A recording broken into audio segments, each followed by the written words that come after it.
नमस्कार विद्यार्थी मित्रांनो आणि पालकांनो. आजचा आपला जे विषय आहे ना, खूप महत्वाचा विषय आहे आणि तेवढंच गंभीर पण आहे.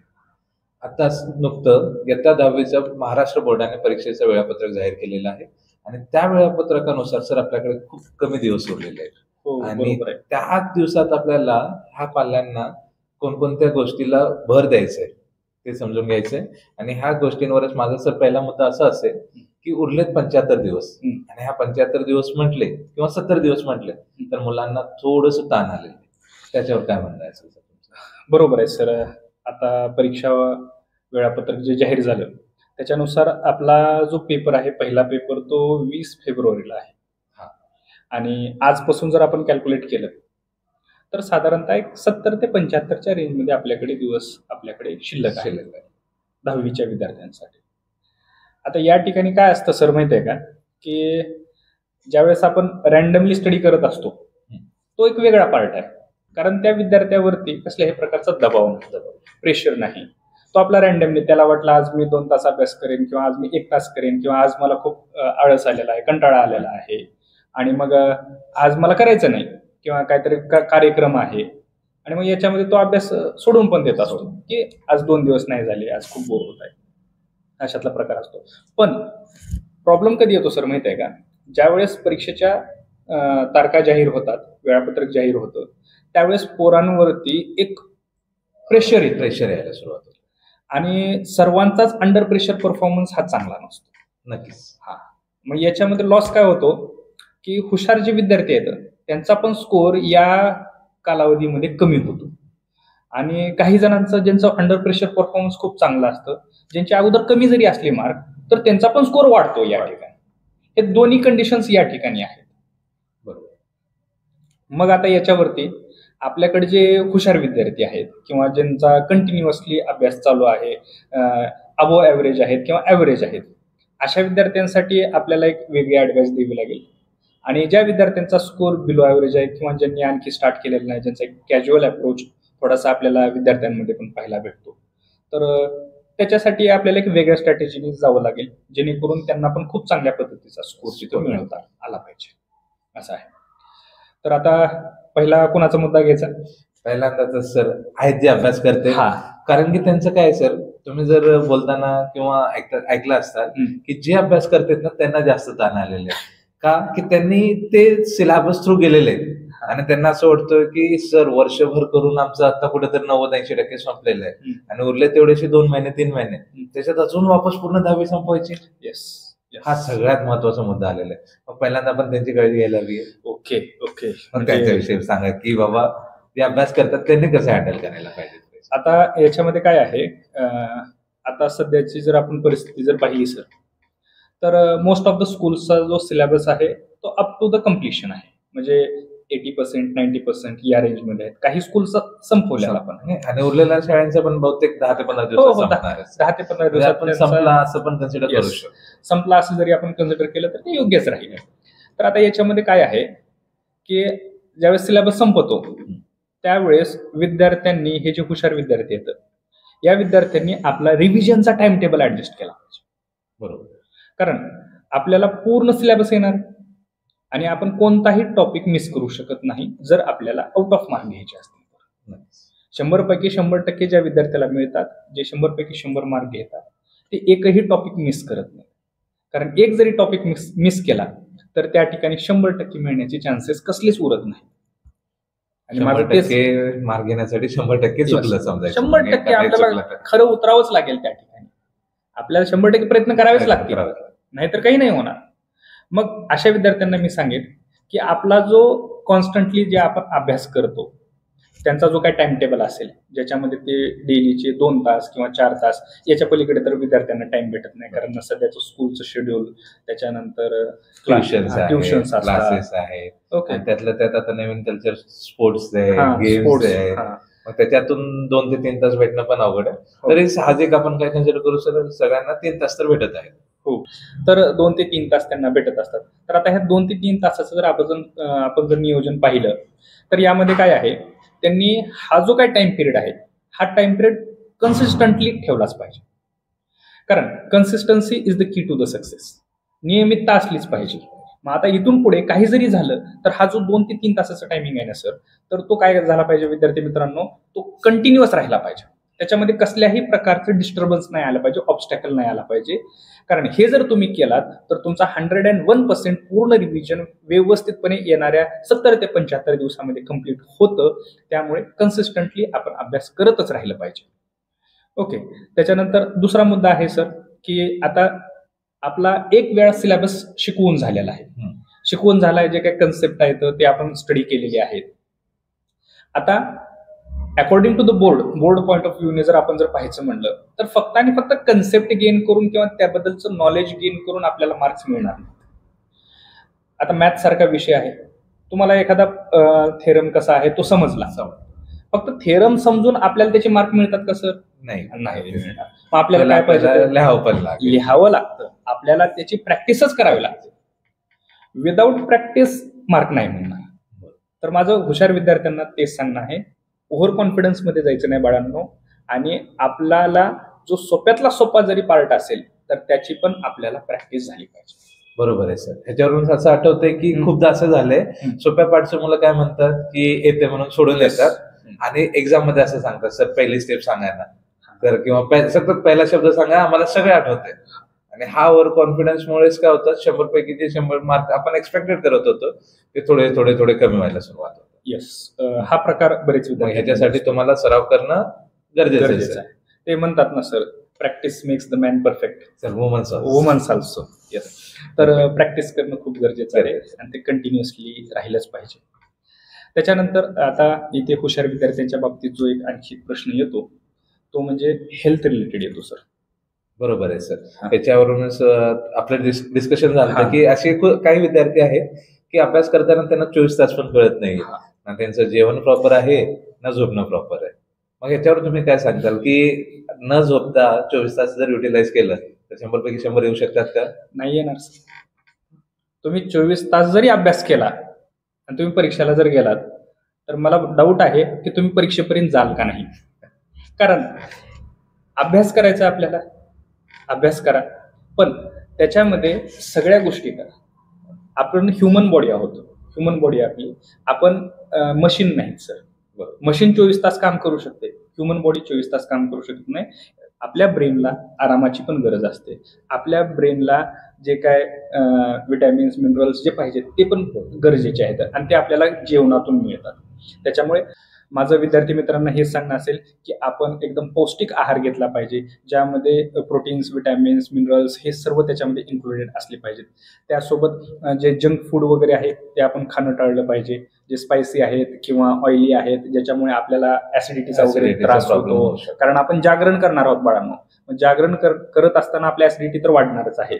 मग त्यासोबत आणखी आपण अशा पद्धतीचं जर फूड खाल्ले, जेवण जर केलं तर त्याने पण आणखी परिणाम त्याचा वाईटच होणार. त्यानंतर उलटी येणे किंवा ते लक्षात न राहणे, डोकं दुखणे वगैरे या सर्व गोष्टी त्या ठिकाणी स्टार्ट असतात. काही आपले विद्यार्थी हे गोष्टी एक्सपिरियन्स पण करत असतील. तर अशा प्रकारचा आहार आपण टाळलं पाहिजे, चांगलं पौष्टिक आहार आपण घेतला पाहिजे. त्यानंतर सर आपण झोप आपल्या शरीराला खूप महत्वाची आहे. बरेच विद्यार्थी मी बघतो सर की अभ्यासाच्या प्रेशरमध्ये त्यांना सांगावं लागतं, अरे बस बाळा, बस झाला अभ्यास, तू आता झोप घे, तरी झोपत नाही सर. टेन्शन घेतात, खूप टेन्शन नाही घेतलं पाहिजे. कारण जे काय आपल्याला मार्क पडण्यात आपल्या मेहनतीनुसार मार्क पडणार आहे, तर आपण मेहनत चांगल्या पद्धतीने केली पाहिजे आणि ते स्मार्ट पण केली पाहिजे. बरेच जण मेहनत करतात बट स्मार्ट करत नाहीत. तर झोप आपण व्यवस्थितपणे घ्या, कारण झोप खूप गरजेची आहे. मग किती झोप घेतली पाहिजे काय वाटतं? कमीत कमी 6 ते 8 तास. येस, कमीत कमी 6 ते 8 तास, कमीत कमी 6 तास तरी झोप घ्या. ओके, आता काही जण फक्त याच गोष्टीला फोकस करतील, 8 तास झोपा म्हटले आणि काय म्हटलं की पालकांना अजून व्हिडिओ एवढंच दाखवायचं परिषद की सर सरांनी झोपा म्हटले. आपण हे हुशार विद्यार्थ्यांसाठी सांगतोय. आणि विद्यार्थ्यांना परत आणखी एक लास्ट पॉइंट आपल्या सर्वांसाठी, तो म्हणजे आहे रिव्हिजन. बरोबर, कारण जेवढं होईल तेवढं जास्ती प्रमाणात आपण रिव्हिजन केलं पाहिजे. रिव्हिजन जर नाही झालं तर आपला स्कोर कमी येण्याचे चान्सेस आहेत. जी एखादी सोपी पण गोष्ट असते त्याला आपण आपल्याला रिवाइज करावं लागतं. कुठल्याही सिलेबस मधला एक जरी पार्ट असेल तर त्याला आपण लाईटली घ्यायचं नाही. बरोबर, हलके में नाही लेना, वरना फसताना पडेल. हा, हलके मी नेले. तर ह्या सर्व गोष्टी ज्या आहेत आपल्या हे झालं. म्हणजे काय झालं, विद्यार्थ्यांना जे तुम्ही अभ्यास करतायत ना त्यांचा सराव करणं खूप गरजेचं आहे. करेक्ट. आणि तो सराव ऍक्च्युअल मध्ये पाहिजे. लिखाण तुमचं जे पेपर आहे ना बोर्डाचा बेटा, त्यांना काय करायचं आहे, तुम्हाला लेखीमध्ये द्यायचंय. करेक्ट. आता लेखीमध्ये द्यायचं याचा अर्थ काय आहे, जे पण तुम्ही अभ्यास करणार आहात, जे सराव करणार आहात ते ऍक्च्युअली लेखीमध्ये पाहिजे. नाहीतर असं होईल, पबजी खेळत बसलात, त्याच्यात तुम्हाला सगळ्या गोष्टी माहित झाल्या आणि उद्या आर्मी फील्ड मध्ये दाखवायला गेलं की तुम्हाला एक बंदूक पण उचलत नाही, असं पण होईल. म्हणजे फक्त वाचन करता लिहायचं सवय हेच नाहीये. खूपदा असं झालं सर, एक्झाम हॉलमध्ये गाईडिंग करताना तुम्ही बघितलं पण असतात की खूप जे सगळ्यात जास्त हुशार विद्यार्थी आहेत ना ते एक्झाम मध्ये रडायला सुरुवात करतात. हो होतात ना सर या गोष्टी होतात. कारण की त्यांना जे लिहायची सवय नाहीये किंवा ऍक्च्युअली सॉल्व्ह करताना माझं तर म्हणणं हे आहे की सगळ्यांनी हे घेतलं पाहिजे, बोर्डाची जे नमुना उत्तरपत्रिका असते ना त्यामध्येच. कारण की उत्तर कधी कधी असं होतं सर, ते छोट्या वह्या वापरलेल्या असतात, शेवटच्या लाईन पर्यंतच आन्सर जात नाही. ते आहे. तो एक आहे सर, तो आपण पुढे सांगणारच होतो तो मुद्दा, की जे हुशार विद्यार्थी आहेत किंवा सर्वच विद्यार्थ्यांनी जे गेल्या वर्षीचे टॉपर्स आहेत त्यांचे उत्तरपत्रिका जे आहेत ते आपल्याला मार्केटमध्ये वेगवेगळी पुस्तकं अवेलेबल आहेत. तर त्यामधलं कोणतंही एक पुस्तक आपण घ्यावं. त्यामध्ये मग सर्व उत्तरपत्रिका ज्या असतात सर्व विषयांच्या त्याच्यामध्ये अवेलेबल असतात. तर त्या पाहिल्या पाहिजेत. 2 मार्काच्या प्रश्नासाठी किती लाईन्स लिहिलेल्या आहेत, कशा पद्धतीनं पेपर प्रेझेंटेशन आहे. कारण पेपर प्रेझेंटेशन खूप महत्वाचा पार्ट आहे. बरेच विद्यार्थी हुशार असतात बट त्यांचं पेपर प्रेझेंटेशन मध्ये पण मार्क जातात. म्हणजे अक्षर थोडंसं खराब आहे किंवा ज्या पॉइंटला 2 मार्काच्या पॉइंटला असं एक भरमसाठ 1 पेज 2 पेज उत्तर लिहितात. म्हणजे लक्षातच राहत नाही त्यांच्या की हा 2 मार्काचा प्रश्न तर आपल्याला एक 7-8 ओळी आपण लिहिलं पाहिजे किंवा 4-5 ओळी आपण लिहिलं पाहिजे आणि मोठ्या प्रश्नाला मग कमी लिहितात. असं पण होत असतो. तर त्यासाठी गतवर्षीच्या विद्यार्थ्यांचे नमुना उत्तरपत्रिका अवेलेबल आहेत मार्केटमध्ये. त्यापैकी कोणतंही एक आपण फॉलो करा आणि आपल्या शाळेतील जे टीचर्स असतात त्यांच्या पण कॉन्टॅक्टमध्ये राहून त्यांच्यासोबत चर्चा करून किती लिहिलं पाहिजे, किती पॉईंट लिहिले पाहिजेत याच्यावरती पण चर्चा केली पाहिजे. हे जे तुम्ही सांगितलं ना सर, अंडर प्रेशर परफॉर्मन्स कोहलीचं सांगितलं, जे चेस करताना नेहमी शतक करतो. पण माझ्या क्रिकेट टीम मध्ये खूप सारे लोक आहेत, ज्यावेळेस मला जर असं टार्गेट दिलं ना अगोदरच घाम फुटायला सुरुवात होतं. आणि त्यातल्या त्यात माझ्यासारखे काही विद्यार्थी असतात सर, जे 10वी पाय ठेवण्याच्या अगोदरपासून तयारी सुरू केली. फक्त आमच्या मनात एवढं होतं की बोलताना मी असं म्हटलं की सर उद्यापासून सुरू करणार आहे. आणि उद्या करत करत करत असं कळालं की वडिलांनी येऊन सांगितलं की मुलाला किंवा मुलीला की बेटा तुझ्या एक्झामचे डेट्स आलेले. आणि तेव्हा तो थोडस जागा होण्याचा प्रयत्न करतोय. मग अशा विद्यार्थ्यांसाठी तुमचं काय मत आहे? कसं आहे, आता मुलांची जी वृत्ती असते थोडीशी अल्लड असते. सर्वजणच सिरियस नसतात आणि सर्वजणच कॅज्युअल पण नसतात. काही जण सिरियस असतात आणि काही जण कॅज्युअल असतात. आता ज्यांचा कॅज्युअल अप्रोच असतो, जोपर्यंत त्यांच्या मनामधून येणार नाही तोपर्यंत तुम्ही त्यांना अभ्यासाला बसवू शकत नाही. बरोबर. मग आता इथं बरेच पॅरेंट्स त्यांना प्रेशराईज करतात, अभ्यासाला बस, ओरडतात त्यांच्यावरती. काही पॅरेंट्स मारतात पण. असा प्रकार होतो आजकाल, पण मारतात बरेचसे पॅरेंट्स. तर असा प्रकार नाही झाला पाहिजे. कारण विद्यार्थ्यांची सध्याची मानसिकता खूप वेगळ्या पद्धतीची चालते. त्यांच्या डोक्यामध्ये काय विचार येईल, कधी कोणता विचार येईल याच्यावरती आपण सांगू शकत नाही सर. कारण खूप ऍडव्हान्स विद्यार्थी आहेत सध्याचे. कोणती गोष्ट मनाला लागेल याच्यावरती पण आपण बोलू पण शकत नाही. खूपच जास्त अति सेन्सिटिव्ह जनरेशन. सेन्सिटिव्ह जनरेशन आहे.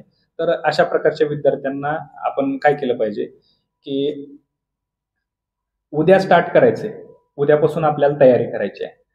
तर त्याच्यासाठी आपल्याला कोणाकडे जाऊन मुहूर्त बघायचा नाही.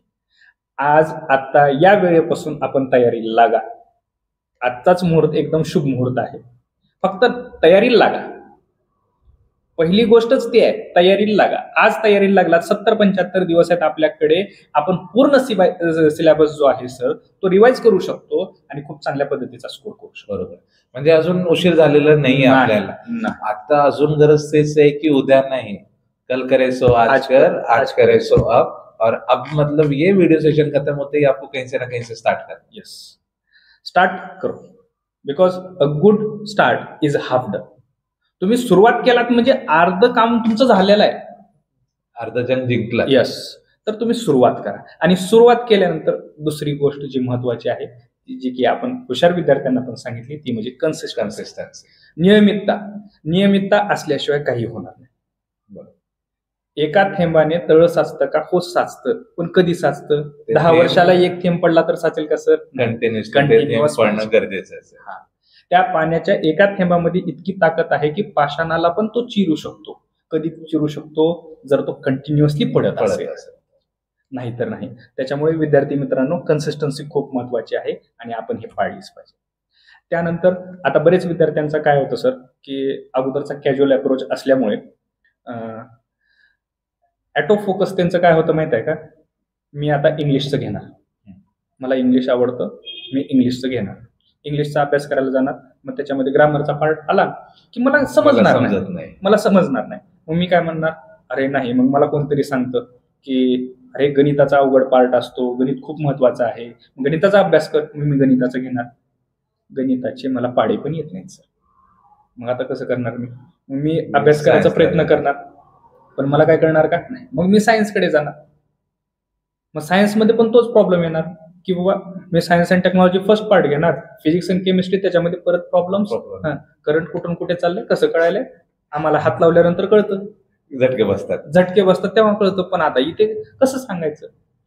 इतिहास भूगोलचा तोच प्रॉब्लेम आहे, इतिहास आठवत नाही, कारण त्याच्यामध्ये टर्म्स असतात भरपूर, त्याच्यानंतर घटना असतात, घटनाक्रम वगैरे असतो. तर मग आता ह्या सर्व गोष्टीमध्ये सगळा सिलेबस जो आपला फ्रेम केलेला आहे तो पूर्णपणे अवघड आहे का? नाही. तर आता याच्यामध्ये कसं आहे, 100% सिलेबस आहे, 100% 10% तरी सिलेबस मला असा सोपा वाटतो किंवा 10% तरी याच्यामधला असा पार्ट आहे जो की इझी आहे.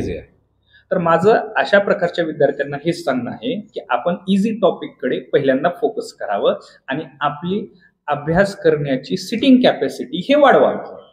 कारण ज्या वेळेस आपली अभ्यास करण्याची सिटिंग कॅपॅसिटी वाढेल त्यावेळेस आपण हळूहळू आपण इझी पासून मॉडरेट आणि मॉडरेट पासून हार्डकडे आपण जाऊ सिलेबसला, म्हणजे जेणेकरून जास्तीत जास्त आपला सिलेबस कव्हर होईल. कारण पहिल्यांदा काय माहितीये का, आपल्याला गोडी लागली पाहिजे, अभ्यासाची गोडी लागली पाहिजे. मग अभ्यासाची गोडी कधी लागते? ज्यावेळेस आपल्याला इझी टॉपिक आपण घेतले, ज्यावेळेस ते आपल्याला समजून आले, त्यावेळेस आपल्याला अरे मला पण येतंय, मी स्कोर करू शकतो, आपला कॉन्फिडन्स बिल्डअप होतो. बरोबर, नाहीतर नाही होणार. तर त्यासाठी इझी टॉपिककडे आपण गेलं पाहिजे. बरोबर. म्हणजेच काय विद्यार्थी मित्रांनो, आपल्याला डायरेक्टली ऑलिम्पिक्स मध्ये नाही जायचंय. तुम्हाला जर सुरुवात करायची असेल ना, तुम्ही अगोदर चालायला शिका, मग धावायला शिका, नंतर तुमचे पार्ट रेसमध्ये येईल. म्हणजे आपल्याला सुरुवात कुठून ना कुठून तर करायची. आणि सरांचं तेवढंच म्हणणं आहे की तुम्ही आतापासून जर सुरुवात केलात तर जग जिंकायला तुम्हाला काही पाठीमागे राहायची गरज नाही. बरोबर आहे. आता ह्या सर्व चालण्यात किंवा ह्या रेसमध्ये सर मला अजून एक महत्वाची भूमिका वाटणारे लोक आहेत, ते म्हणजे पॅरेंट्स आहेत. आता हा पॅरेंट्स पण, जसं तुम्ही विद्यार्थी 2 टाईपचे सांगितलात ना, ते पालक पण 2 टाईपचे.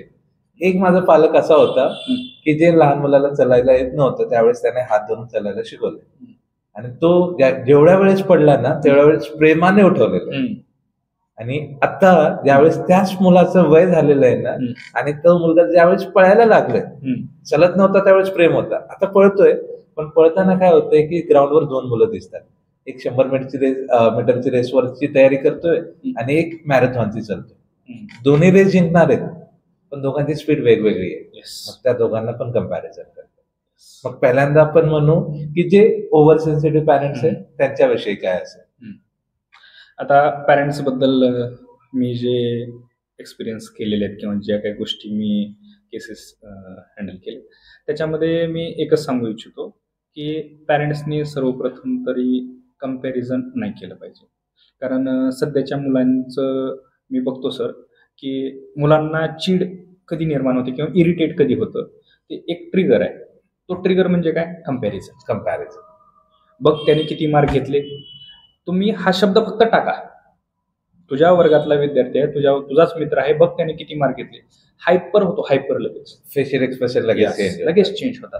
तर मग ह्या गोष्टी ट्रिगरच करू नका, तुम्ही त्याला कंपॅरिझनच करू नका. तुम्ही त्याला म्हणा की बेटा तुझी लढाई किंवा तुझं कॉम्पिटिशन हे तुझ्यासोबत आहे. ज्या वेळेस तू 100पैकी 100% घेशील त्यावेळेस मग आपण बाकीच्यांसोबत बघूया, तोवर बघायचंच नाही. मग आपल्या पाल्यासमोर 100%चं टार्गेट अगोदर द्या आणि त्याच्यानंतर मग इतर विद्यार्थ्यांचं द्या की तो 100 घेतोय का 100च्या पुढे 101 घेतोय. आपल्या पाल्याचं टार्गेट आपण 100% दिलं पाहिजे, जेणेकरून कंपॅरिझन आपलं होणार नाही. आणि कंपॅरिझन सगळ्यात ड्रास्टिक पार्ट असतो विद्यार्थ्यांना. त्याच्यानंतर दुसरी एक गोष्ट, आपल्या पाल्यावरती ट्रस्ट ठेवा. आपल्या पाल्यावरती ट्रस्ट ठेवा. कारण ही जी किशोरवयीन अवस्था आहे, ॲडल्सन्स एज म्हणतो आपण याला, तर ह्या एजमध्ये त्यांना ट्रस्ट खूप गरजेचं आहे सर. त्यांना जर असं फील झालं की आपल्या पॅरेंट्सचा माझ्यावरती ट्रस्ट नाही, ते एका मोमेंटला येतात आणि म्हणतात मी काही जरी केलं तरी माझ्या पॅरेंट्सला ट्रस्टच नाही. हा, खूपदा असं होऊन जातं की सर मी कष्ट करतोय पण मला वापस शिव्याच खायचे, तर मी काय करू, असंही तसंही मला जर शिव्या खायचे, मार खायचे ते तर आराम करून खाल्लेलं परवडेल ना. तर इथं माझं तेच सांगणं आहे की आपल्या पाल्यावरती ट्रस्ट ठेवा. आणि ट्रस्ट जर ठेवत गेले तुम्ही तर आपला पाल्य खूप चांगल्या पद्धतीचा रिझल्ट त्या ठिकाणी देतो. तर ते केलं पाहिजे सर. त्याच्यानंतर आता काही पालकांचं काय असतं, एक्सेस प्रेशर देतात. Don't give pressure, don't give pressure. कारण विद्यार्थ्यांचं कसं आहे सध्या सर, बघा त्यांचं शेड्यूल मी सांगतो तुम्हाला. बऱ्यापैकी विद्यार्थ्यांचं सकाळी उठतात बरेच जण, त्याच्यानंतर आवरून त्यांना शाळेत जाणं एवढंच कार्य होतं त्यांचं. मग बरेच जण काय करतात, पहाटे 4 वाजता उठतात, 3 वाजता उठतात. अर्ली बर्ड्स अभ्यास त्यांची पद्धती आहे. ओके, मग शाळेत जाणार, शाळेतून वापस येणार, शाळेतून वापस आलं की थोडंसं फ्रेश वगैरे होणार. काही जण खातात, काही जण खात पण नाही, तर डायरेक्टली ट्युशन्स वगैरे जातात. आणि त्याच्यानंतर पुन्हा वापस घरी येणं. आणि शाळेतलं 6 सब्जेक्ट त्या ठिकाणी त्यांचे शिक्षक वेगवेगळे त्यांचे नोटबुक्स कंप्लीट करणं. प्रत्येक विषयाचं ट्युशनला आलं की ट्युशनवाल्यांचं वेगळं लिखाण असतं, वेगळं प्रॅक्टिस असतं. सायन्स मॅथचे ट्युशन आपल्याकडे कंपल्सरी असल्या, कंपल्सरी इंग्लिश पण कंपल्सरी असतात. मग एवढं सगळं लिखाण मग कुठलं ना कुठलं राहतं त्यांचं, पेंडिंग राहतं. पेंडिंग राहिलं की मग शिक्षक ओरडतात. त्याच्यानंतर पुन्हा त्यांची स्वतःची इच्छा असते, मी कुठल्या तरी स्पोर्टमध्ये जावं, माझी ही आवड आहे. स्पोर्ट टीचरवाले त्यांना घेत नाही. 10वीच्या विद्यार्थ्यांना बंद असतात बऱ्याचपैकी स्कूल्समध्ये स्पोर्ट्स वगैरे अलाउड करत नाहीत, कारण तर स्कोर आपला चांगला आला पाहिजे. त्याच्यानंतर अदर ऍक्टिव्हिटीजमध्ये कुठे भाग घेऊ, एक मनाला मारावं लागतं विद्यार्थ्यांना. आणि मग त्यांच्या मनात कसं असतं की अरे मी हे सॅक्रिफाईस करतो, मी ते सॅक्रिफाईस करतोय, आणि मग मी एवढं सॅक्रिफाईस करतोय तरी पण मला बोलणं खावं लागतं. मग ते प्रचंड अशी चीड निर्माण होते त्यांना.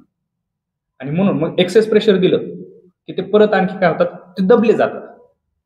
मोकळे सोडा, जास्ती प्रेशर देऊ नका. बरोबर सांगितलं सर तुम्ही. ह्यावरूनच मला पालकांना पण असं सांगावं वाटतं की ज्यावेळेस तुम्ही मूवी बघायला जातात ना, त्यावेळेस तुमच्या डोक्यात काहीच दुसऱ्या गोष्टी नसतात, तुम्ही एकदम रिलॅक्स असतात. आणि त्यावेळेस तुम्हाला डायरेक्टरनं पण ज्या गोष्टी विचार केले नसतील ना, त्या गोष्टी नोटिफाय होतात.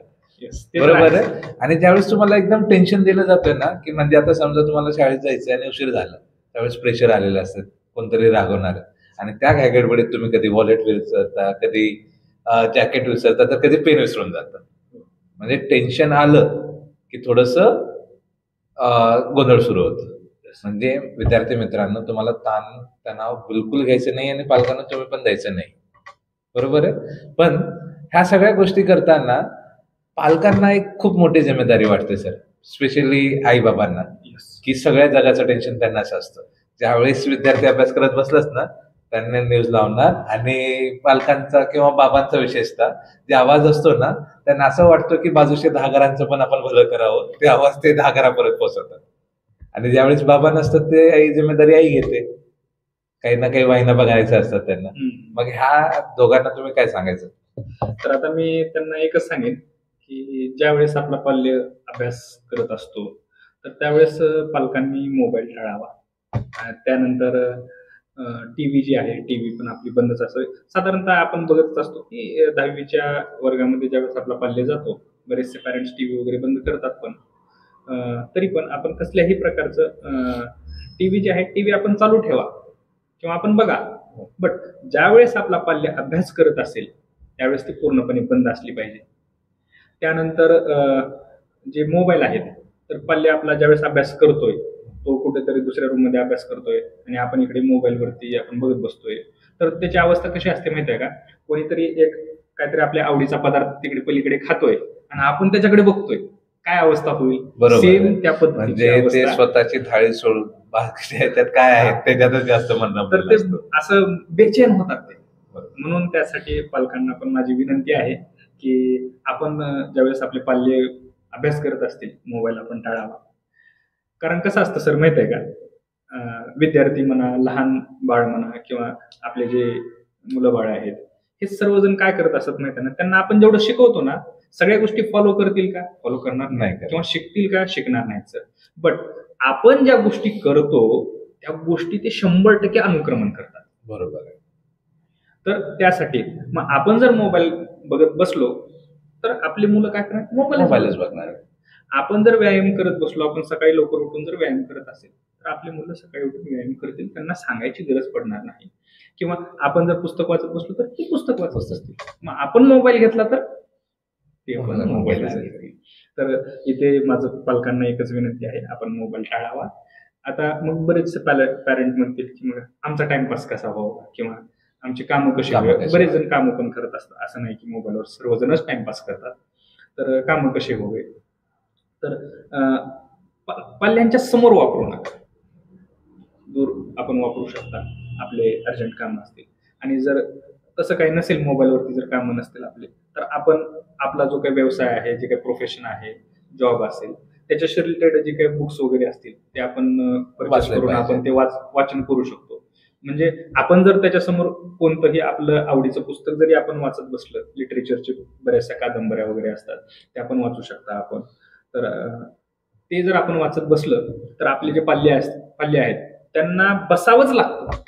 बरोबर आहे. ते एक्सक्यूज करू शकत नाही. तर मी स्वतः बसतो तर माझा मुलगा बसणारच. बरोबर. तर तो आहे. तर सर्व पॅरेंट्सनी डिजिटल डिटॉक्स हा जो काही प्रकार आहे तो पूर्णपणे अवलंबन करावा अशी माझी विनंती आहे. ओके. कारण याचा रिझल्ट खूप चांगल्या पद्धतीने मिळतो. आम्ही याची खूप उदाहरणं पाहिलेली आहेत. म्हणजे मला असं सांगत आहे की हा जे 10वीचं बोर्डाचा पेपर आहे ते विद्यार्थी एकटे देणार नाहीये.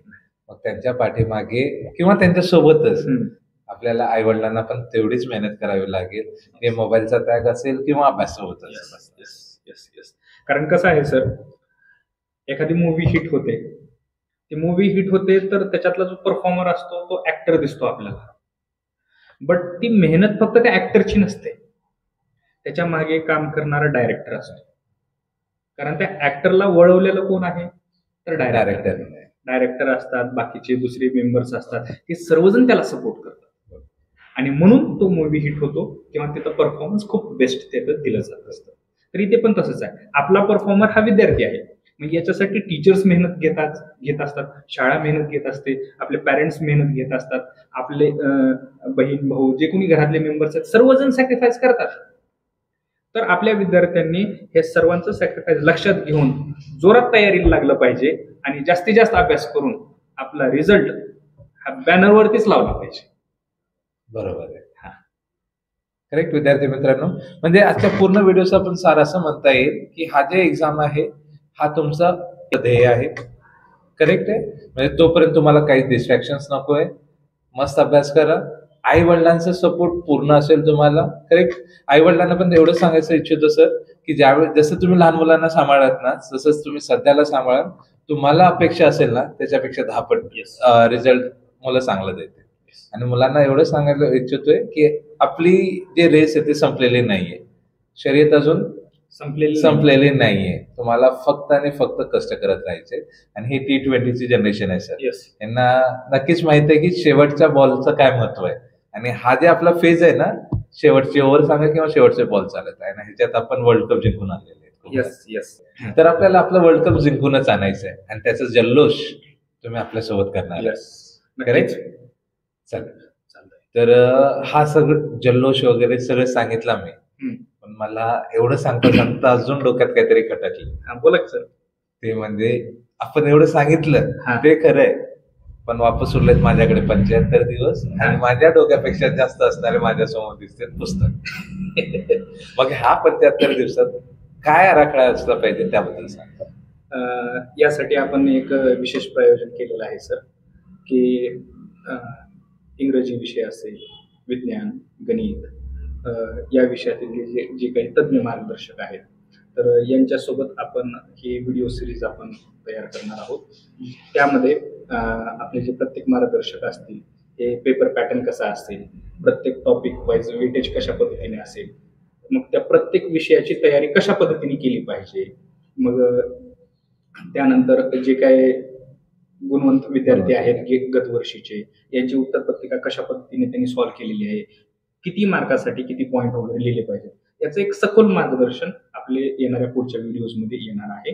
तर त्यासाठी आपण चॅनलला सबस्क्राईब करावं आणि कमेंटमध्ये आपलं काय प्रश्न असतील तर ते कमेंटमध्ये टाकावे. तसेच आपले नंबर पण डिस्प्ले केलेले आहेत, डिस्क्रिप्शन बॉक्समध्ये पण दिलेले, त्याच्यावरती पण आपण प्रश्न पाठवू शकता. म्हणजे ह्याचाच अर्थ हा व्हिडिओचा शेवट नाहीये, तर आपल्या नवीन व्हिडिओ सिरीजची सुरुवात आहे आणि हा जे 75 दिवसचा प्रवास आहे, तुम्ही एकटे नाही, आम्ही दोघं तुमच्या सोबत आहोत प्रत्येक पावलोपावली. आणि जिथं ज्यांची गरज पडेल त्या सर्व गोष्टींची पूर्तता आम्ही करणार आहोत. ते असेल सॅम्पल पेपर किंवा मोठ्यांचे मार्गदर्शक असतील किंवा जे लूप होल्स असतात पासिंगसाठी, त्या विषयावर पण आपण बोलणार आहोत. तर ह्यासाठी तुम्हाला काय करावं लागेल, चॅनलला सबस्क्राईब आणि शेअर करावं लागेल. आणि तुम्हाला अजून कोणत्या अडचणी येतात ते कमेंटमध्ये सांगत जावं, म्हणजे येणाऱ्या व्हिडिओमध्ये आपण ते पण कव्हर करू. ओके, चला.